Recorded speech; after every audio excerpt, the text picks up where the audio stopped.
I think Ben Shapiro is wrong. We're going to be there forever and ever and ever. This is a war that precedes anyone who's alive. This has happened way before anyone was born. Syria's never going to be able to defend itself. If there's an end game, then yes, I would say stay over there. But what is the end objective?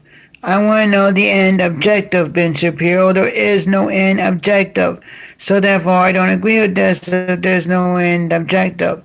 We need to have an exit strategy and an end game. And that is when are we going to be able to leave. We can stay whenever, and whenever the end time is that we're going to pull out, we don't tell anyone. It stays in the Fort Knox building, and only the people inside Fort Knox know what's going to happen. We don't tell our enemies when we're going to leave. We don't have an end time because they can weigh it out. But privately inside Fort Knox, someone needs to know when we're going to leave. I think it's like people on welfare. Why people are going to work when they can live off of welfare?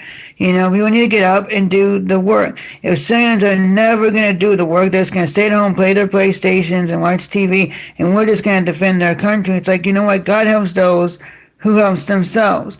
At some point, if we're going to stay there until they're capable of doing it themselves, fine. But if we're having a Gaza Strip war on the southern border in Tijuana and San Diego there, at the border wall that goes into the water, and all you have to do is walk into the water and you can get into our country, and we're having a fight and World War III breaks out, like in Gaza, in the Gaza Strip, we're not going to call on Syrians, we're going to call on Canada to help us to take Mexico from invading our country. We're not going to sit there and have Syria come and help us, and also Canada's helping us, but we're still doing most of the legwork. Like, why is there no country over in that region want to help them? Why isn't Jerusalem or Israel, helping Syria? Why isn't, other countries over there helping Syria? Why isn't Egypt helping Syria? Why isn't other countries over in that area, or even Australia, helping Syria? Our countries more in that region helping Syria. Our countries in Africa that would support Syria's fight. Why do we have to protect them from Turkey and Russia and ISIS?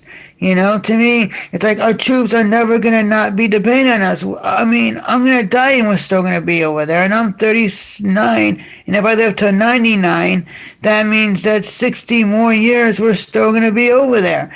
And it's like, what in the world, 60 years and our troops are still over there? Like, at some point, there is no benefit. We are not able to ever leave. So therefore, what is the point if we're never going to leave? It's like we need to, at some point, Ben Shapiro, we need to get out of there and we need to leave.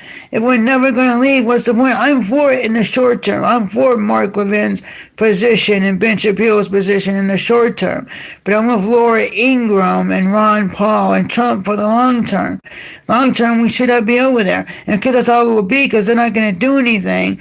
I'm sorry, what's the benefit? Mad Dog Mass may be right in the short term, but Mad Dog Mass, at some point, they're going to have to be able to defend themselves. So what are we doing? This is a waste of time.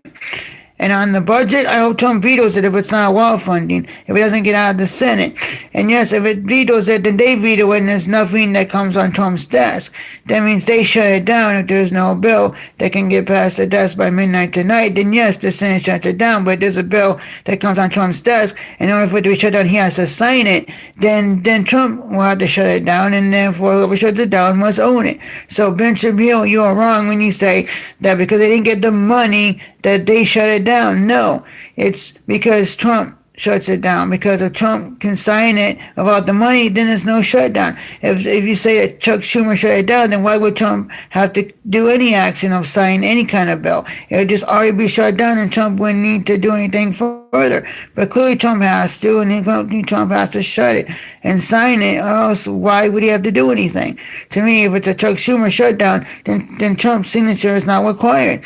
If it's a Trump shutdown, then that means Trump signed it and to unshut it down, or to not sign it to shut it down. And that, to me, if it's in Trump's desk, then Trump owns the keys of what happens, whether there's a shutdown or not. Then that, to me, is Trump.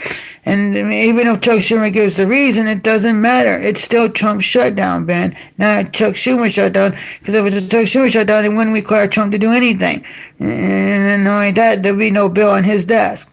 So therefore, I don't agree with you. It is a Trump shutdown. Even though Chuck Schumer gives the reason, it still doesn't mean it's a Chuck Schumer shutdown. It's not. It is a Trump shutdown. And Trump shut it down. Shut it down. Trump shut the government down if there's no more funding. Keep it shut down permanently if you have to. They refuse to pass any of your stuff.